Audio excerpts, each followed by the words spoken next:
RTI के 20 साल, जयराम रमेश ने उठाए डेटा कानून पर सवाल। मनरेगा से लेकर आरटीआई तक कांग्रेस ने गिनाई उपलब्धियां। एक प्रेस कॉन्फ्रेंस के दौरान कांग्रेस नेता जयराम रमेश ने कहा, आज से 20 साल पहले ऐतिहासिक और क्रांतिकारी सूचना का अधिकार अधिनियम 2005 में पारित किया गया था। आज आरटीआई बिल की 20वीं वर्षगांठ है। केवल यही नहीं बल्कि हम ग्रामीण रोजगार अधिनियम, जिसे मनरेगा के रूप में जाना जाता है, शिक्षा का अधिकार 2009 और कई अन्य क्रांतिकारी बदलाव हम उस दशक में लाए। व्यक्तिगत डेटा संरक्षण अधिनियम 2023 आरटीआई अधिनियम के किनारे कर देगा, जो आम लोगों को सशक्त बनाता है। आरटीआई अधिनियम आम लोगों को उन सभी सूचनाओं तक पहुंचाने का अधिकार देता है जो एक सांसद या विधायक के पास होती है।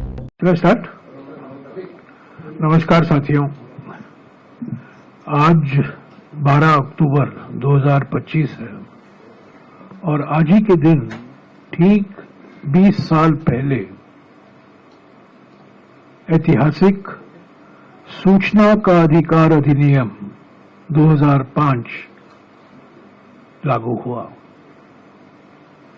तो आज 20वीं सालगिरह है आरटीआई एक्ट का।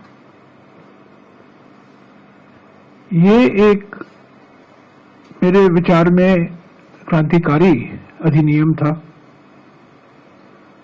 और अगले दशक में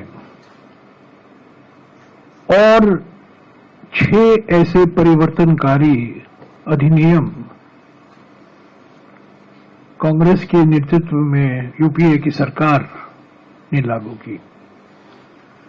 पहले सूचना का अधिकार अधिनियम, उसके बाद में ग्रामीण रोजगार गारंटी का अधिनियम, जो आज मनरेगा के नाम से जाना जाता है।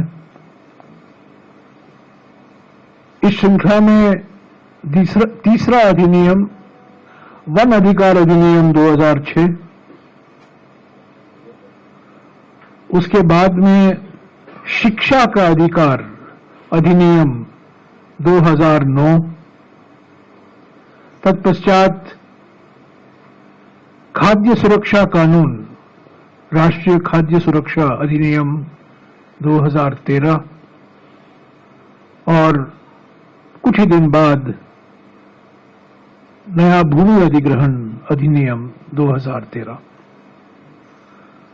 तो सूचना का अधिकार अधिनियम ने एक परिवर्तनकारी दशक शुरू किया। आरटीआई नहीं, आरटीआई तो बिल्कुल खत्म कर। देखिए, आरटीआई अगर वो हिम्मत होती, क्योंकि अभी आरटीआई एक ब्रांड बन चुका है, सब लोग जानते हैं आरटीआई क्या है, आरटीआई क्या है।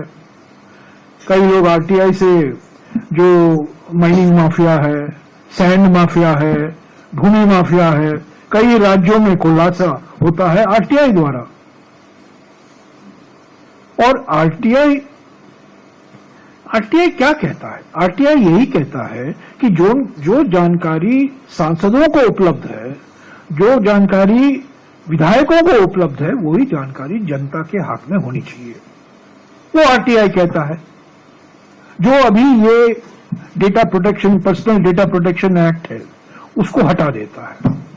हमारी आपत्ति यही है ना कि आरटीआई ने कहा कि जो जानकारी पार्लियामेंट में दिया जाता है, असेंबली विधानसभा में दिया जाता है, विधान परिषद में दिया जाता है, वही जानकारी जनता को भी हासिल होनी चाहिए। उसमें क्या आपत्ति होनी चाहिए? मैं समझता हूं कि क्योंकि ये जो 5 कारण थे ना, क्योंकि ये प्रधानमंत्री से सीधे जुड़े हुए थे, इसीलिए आरटीआई को खत्म करने का निर्णय लिया गया।